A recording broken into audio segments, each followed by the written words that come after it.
Oh, there are several things that I'd love to share with the next generation of photographers, artists, whatever. Because so much seems to have been passed on to us in Europe. With the Schaeffers, with Ruchmacher, as we were meeting together, as we were just learning, even how to master our craft. I regret that we didn't know how to help each other, or that we didn't make more effort to help each other. But other than that, we learned to bring our questions and the things that bothered us to the scripture and then to our work.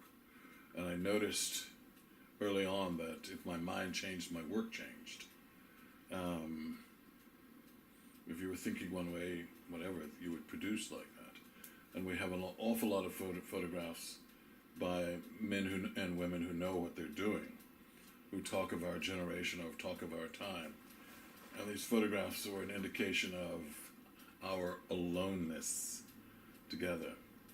But the things that drove me and my questions were, the racial issue here in America. And, well, at the time anyway. It does now too, as I've come back to America.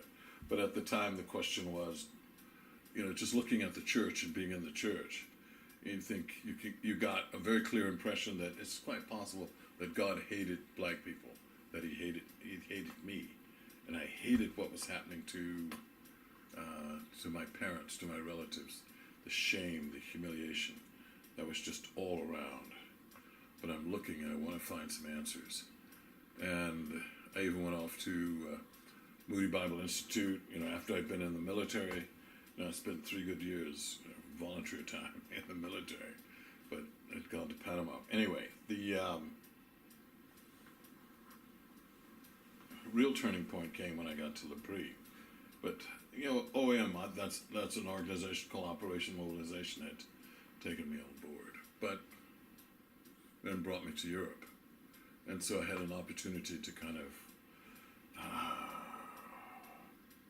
I don't know, to settle down in one sense, but because there were kids there, young folk there from just literally all over the world, and now, and often we were getting together, they were asking me what it was like to be black in America, and how the Americans were treating us, and what they meant was how the white folk were treating us, because now it was the Indians and the Pakistanis. These were Christian young folk, but they were talking in these terms, which was quite extraordinary. To be hearing it from their perspective and to be quiet and not have to talk from my perspective, exclusively. And anyway, later I get to L'Abri, and was able to spend the time with Dr. Schaeffer and the people that were there. Os Guinness was there, and Jeremy Bars, all these men were there. And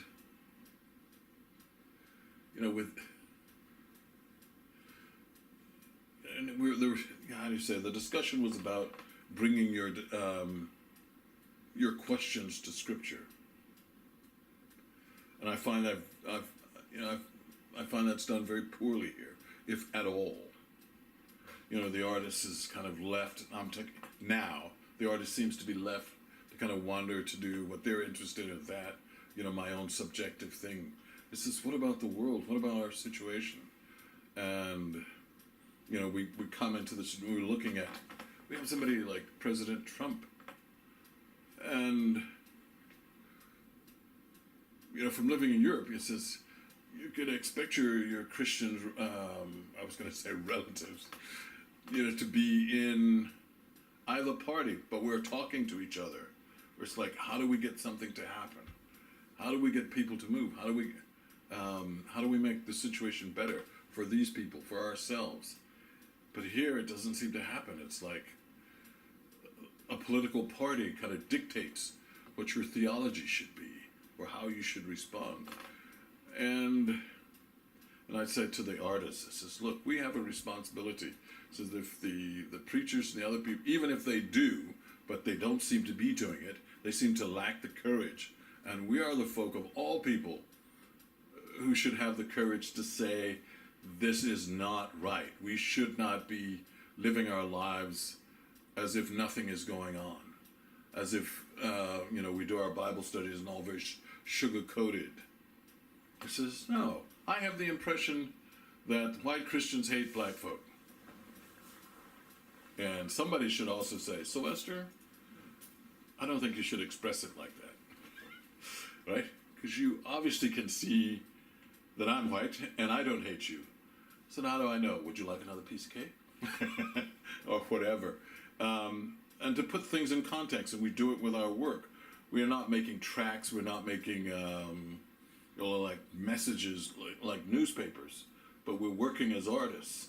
And as we work as artists, that we talk about what's really going on, and we can honestly ask the question. And some of us swear and cuss, and I don't think that's too good, but even so, we should be talking about what's really, really happening and encouraging each other. And if we can't get a whole body, or the Baptist church, or this particular Baptist church, and maybe there's another where there are Christians in there who understand what's going on. And just the other day we were with a chap, and he was saying, oh, we don't look at R-rated or X-rated, or however, I don't know the ratings here in America, but I only look at the 13. Is it PG-13? Or however it's done here. But you say, well, hang on a minute, that doesn't make any sense at all. That means they must have Bibles with great chunks just torn out. Really? Because there are things in there that are quite horrific. The crucifixion wasn't exactly one of the nicest things you'd want to see. Even leading up to it, you got all this hypocrisy, the lying. So we come down here now. We have the illusion that the Constitution, wow, that's one of the most holy things that ever happened. But you talk about the Bible. I mean, there are bits where the guy took his daughter, chopped her up, sent her all over Israel so she could. The people would say, look, this is what's happened to my daughter. And neglecting to say, well, yeah, I actually gave her to these men. And they raped her and they did all this. It says, come help me wreak revenge on this lot. There are times when David, right? Great David, had done wrong. And God gave him a choice, how you want to be punished. The angel came down, and David saw that angel and was scared to death. All right? That was not can I say this? That was not a Hallmark or one of these soppy Christian films. He saw that angel standing there, and he sent his general over to check, see what the situation was like, because he was frightened. You passed through, if you were there when the plagues were happening in Egypt, that was not nice. Right? If you've ever tasted blood, it's like you guys that love blood pudding, that's after it's cooked. But what about before it's cooked and you're drinking the blood? That is not one of the things I look forward to, or the stench from all those dead frogs, or the other things that were there, or the harassment, of all the other insects. Sometimes we saw this stuff there. But anyway, the artist should be talking about these things, seeing these things, laying it out there in front of the church, instead of hiding and pretending that everything is coated in sugar and, cake. And anyway, we'll break just for a second. This video has been part of a 2017 interview with Sylvester Jacobs, internationally known photographer and videographer, with a charge to the next generation of artists. Sylvester, Syl, was born in Oklahoma in the 1940s. After 3 years in the Army, he spent his working life in Europe. Syl and his English wife Janet met and married at L'Abri in Switzerland, where they were friends and protégés of Francis and Edith Schaefer, the founders of L'Abri. Also at L'Abri, Syl was under the tutelage of Hans Ruckmacher, Dutch art historian. He credits Rookmacher with helping him develop his own artistic aesthetic and vision. After 30-some years in Britain, Syl and Janet retired to St. Louis, Missouri, where Syl continues to exhibit in galleries and to mentor other artists, as well as playing Santa Claus at a yearly community event in Old North, St. Louis.